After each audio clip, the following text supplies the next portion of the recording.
만약 차를 사본 적이 있다면 먼저 한번 시승해 보신 적도 있을 거예요. 일반적으로 조수석에 영업사원이 앉아서 다양한 옵션으로 여러분을 유혹하고 도망갈 여지를 주지 않습니다. 하지만 만약 너무 급하게 방향을 틀거나 아니면 누군가가 딱 잘못된 타이밍에 끼어든다면 어떻게 될까요? 공식적으로 내 차가 되기 전에 완전히 박살나면 누가 곤란해질까요? 이런. 많은 법률적인 질문들과 마찬가지로 이건 대답하는 것보다 질문하는 게 더 쉽죠. 대부분의 기업과 마찬가지로 자동차 대리점들은 자신들의 재고의 손상, 도난을 대비해 보험을 들어둡니다. 대리점들은 연간 몇백만 원씩 보험에 지출하고 있으며 대형 사업체들의 보험 가격표는 수백억 원에 이르죠. 종종 이러한 정책들은 제조업체나 재고를 조달하기 위해 사용하는 회사로부터 나와요. 이 보장 범위는 개별적으로 각 차에 적용되는 것보다는 보통 전체적으로 적용되죠. 또한 모든 형태의 손실이나 손해를 포함하며 상당히 넓게 포함하는 경향이 있죠. 이러한 보험은 일반적으로 시승 중에 발생하는 모든 사고를 다뤄요. 비록 그게 원래 그들이 꼭 보호하려던 것이 아니었다 하더라도 말이죠. 하지만 여전히 우리는 대리점의 보험 공제액을 보상해줘야 할지도 몰라요. 그럼 사건 해결된 거 맞죠? 보험사가 수리비를 부담하고 우리는 가던 길 가면 되고요? 글쎄요, 항상 그런 건 아니에요. 제가 이게 복잡하다고 말한 거 기억하시나요? 만약 보험을 청구해 본 적이 있거나 올스테이트 보험 광고를 정말 주의 깊게 들어봤다면 누구의 잘못인지를 판단하는 것이 이 과정의 큰 부분이라는 걸 아실 거예요. 보통 비난 전가는 비생산적인 행동이지만 보험에 관한 한 누군가는 모든 걸 부담해야 해요. 사고에 책임이 있는 사람이나 집단이 그 사고에 대한 돈을 지불하는 책임을 져야 하는 게 정당하죠.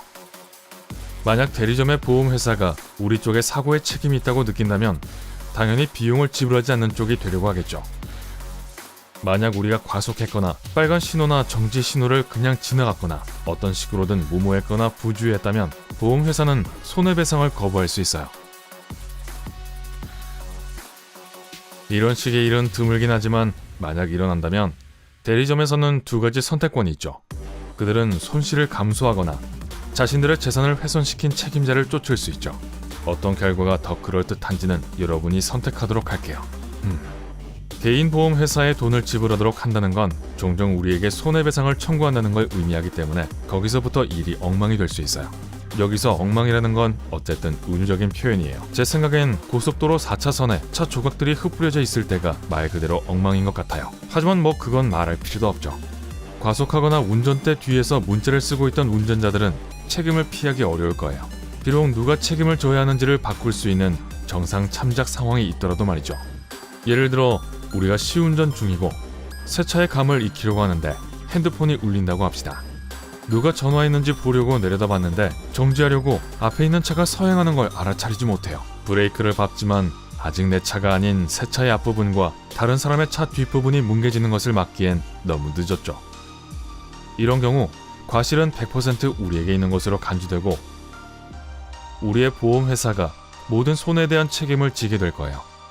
우리가 낼 돈은 많이 없겠지만 보험회사가 요금을 대폭 인상하지 않을 거라고는 생각하지 마세요. 이제 다시 되돌아갈게요. 날짜 되감기 버튼을 눌러주세요. 우리가 산만하게 군 거 이외에 대리점의 잘못이라면 어떡하죠? 시승은 구매 권유를 확장시킬 수 있는 최고의 기회가 됩니다. 우리에게 저 새 포드 포커스가 절대적으로 필요한 모든 이유들을 설명해 줄 수 있으니까요. 그리고 대리점에서 상담한 후에 2,400만 원만 더 내면 디럭스 패키지를 받을 수 있다고요. 거의 공짜잖아요. 정말 열정적으로 설명해 주네요. 아마 좀 과한 것 같아요. 사실 활기찬 바디랭귀지 때문에 우리는 정확하게 잘못된 타이밍에 길에서 눈을 떼버리게 되죠.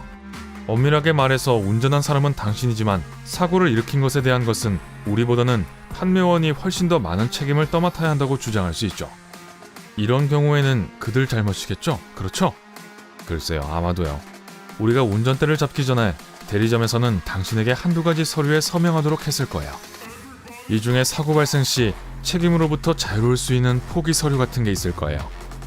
정확한 용어는 사고가 어느 주에서 발생했는지에 따라 다르겠지만 그런 서류에 서명하고 나서 책임을 면하기는 꽤 어렵죠. 그리고 의도적으로 서명을 알아볼 수 없게 함으로써 그 문제를 피할 수 있을 거라고는 생각하지 마세요. 종이에 펜을 대면 그건 우리 책임이죠. 근본적으로 그들이 정확하게 뭘 했길래 사망하게 된 건지를 밝힐 거예요. 그러니 누구에게 그 잘못이 책임이 있는지를 말하기는 어려울 거예요. 이 모든 것은 처음부터 변호사들이 관여할 필요가 있다는 가정이지만 그건 확실하지 않아요. 일부 관할 구역에서는 어떤 일이 있어도 운전자의 보험이 항상 손해배상에 대한 책임을 지고 있기 때문이에요. 그런 경우가 아니더라도 대리점에서는 자기들 보험 대신 우리 보험을 쓰라고 권유할 수도 있어요. 특히 시승 운전자를 감독하고 있지 않았을 경우에 더욱 그래요. 하지만 네라고 대답하기 전에 신중하게 하세요. 본인 소유가 아닌 차를 운전하는 것은 모든 보험사들이 보장해주는 것은 아니기 때문에 어떤 약속을 하기 전에 항상 해당 보험회사를 통해 확인하는 게 좋아요. 또 다른 선택지는 판매원이 부서진 차량을 구매하라고 압력을 가하는 거예요. 이게 좋은 생각인지 아닌지는 사고가 얼마나 심각했는지에 따라 달려있을 거예요. 페인트를 긁었거나 범퍼를 움푹 들어가게 했을 정도면 그냥 차를 사고 끝내버리는 게 좋을 수도 있어요.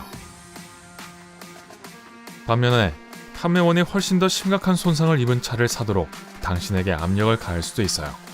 가벼운 접촉 사고도 문제지만 결국 수리에 수백만 원을 쓸 거라면 박살난 차를 사는 게 최선의 이익은 아니죠.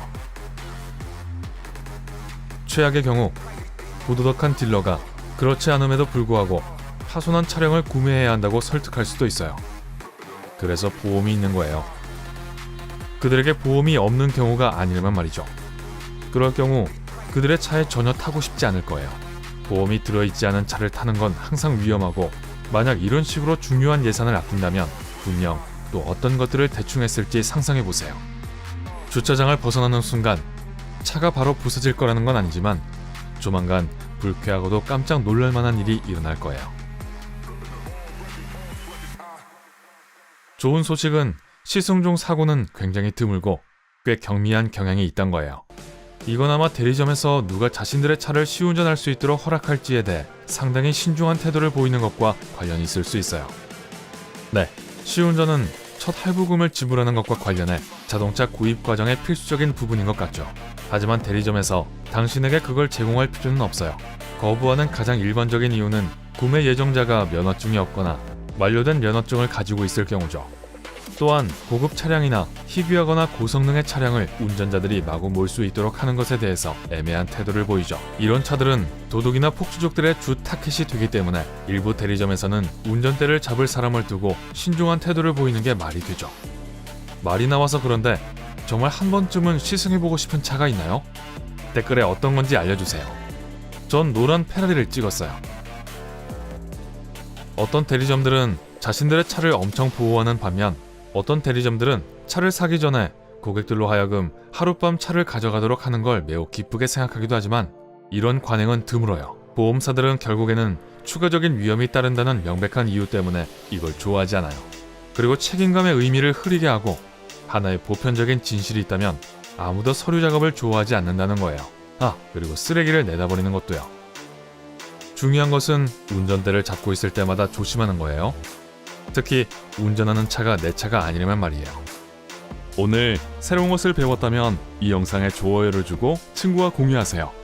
여기 여러분이 좋아할 만한 다른 멋진 비디오들이 있습니다. 왼쪽 또는 오른쪽을 선택하고 삶의 밝은 면에 머무르세요.